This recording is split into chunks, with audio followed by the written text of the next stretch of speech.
তো hey guys, আমি তোমাদেরকে বলেছিলাম যে আমি অযোধ্যায় যাচ্ছি, আমি বাঁদরের ভিডিও করে দেখাবোই।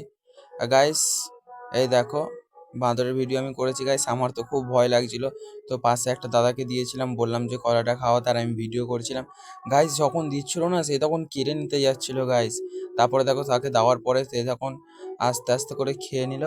গাইস কি বলো তো, সব জিনিসের না একটা রিস্ক নেওয়া দরকার গাইস। রিস্ক না নিলে লাইফে কোনো কিছু করা যায় না।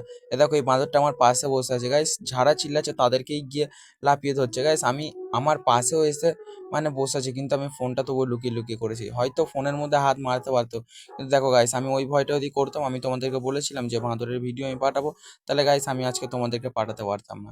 এই জন্য করে বলি গাইস, লাইফে রিস্ক তোমাকে নিতে হবে। রিস্ক না নিলে গাইস কোনোদিন কোনো কিছু হওয়া যায় না। আর আমি জানি না তোমরা কতটা খুশি হয়েছো গাইস। আমি বলেছিলাম যে বাঁদর থেকে, ময়ূর থেকে আমি যা কিছু দেখবো সব জিনিসই তোমাদেরকে শেয়ার করব। আর গাইস, আমি সব জিনিসই তোমাদেরকে আমি পাঠাচ্ছি এবং পাঠাতে পারছি।